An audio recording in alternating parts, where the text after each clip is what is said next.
Hello friends, আজকে দেখো কি রান্না করব দেখবে। এই যে দেখো চিংড়ি মাছ, বড় বড় মাঝারি সাইজের চিংড়ি মাছ নিয়ে এসেছে। এই চিংড়ি মাছেরই আজকে আমি রেসিপিটা তোমাদের সাথে শেয়ার করব। দেখো চিংড়ি মাছগুলো কিন্তু বেশি বড়ও না বেশি ছোটও না। চিংড়ি মাছের খোলসগুলো ছাড়িয়ে নিলে কিন্তু চিংড়ি মাছের তেমন কিছু থাকেই না। তবে বিয়ে বাড়িতে চিংড়ি মাছের খোলস ছাড়াই কিন্তু রান্না করে, তাই বড় মনে হয়। এটাও কিন্তু বেশ বড়ই। আলু দিয়ে রান্না করব। তো মশলার মধ্যে যা যা লাগছে আমি তোমাদের বলে দিচ্ছি। একটু জিরে আর লঙ্কা আর হচ্ছে তোমার একটু পেঁয়াজ, একটু রসুন, একটু আদা আর হলুদের গুঁড়ো লাগছে, লঙ্কা একটু বেটে নিয়েছি আর নুন লাগছে। তো মশলাগুলো তো দেখিয়ে দিলাম, এবার কিভাবে রান্না করি তোমাদের দেখাচ্ছি। দেখো চিংড়ি মাছগুলো রান্না করার জন্য আমি আলু নিয়েছি, আলু দিয়ে রান্না করব।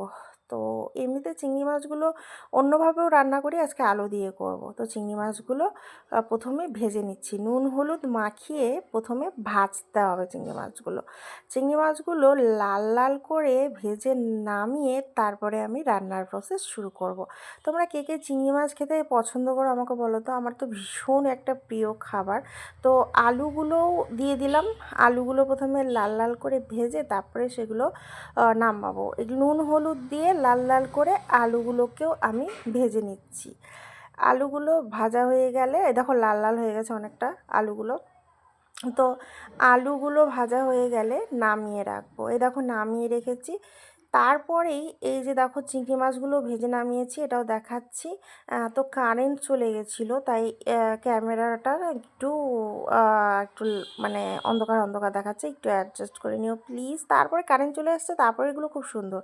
দেখো তেলের মধ্যে একটু জিরা দিয়েছি, তারপরেই মশলা যা আছে আস্তে আস্তে আস্তে করে মশলাগুলো দিয়ে দিচ্ছি। যা যা মশলা বেটে রেখেছিলাম এগুলো দিয়ে দিচ্ছি।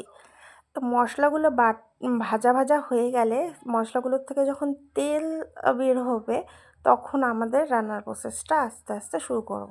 তেমন কিছুই না, মশলাগুলো এরকম করে ভালো করে ভেজে নিয়ে, এই যে নুন একটু হলুদ দিয়ে দিলাম, এভাবে ভেজে নিয়ে তারপরে কিন্তু আমরা রান্নাটা স্টার্ট করব। মশলাগুলো কাঁচা কাঁচা থাকলে কিন্তু খেতে ভালো লাগবে না।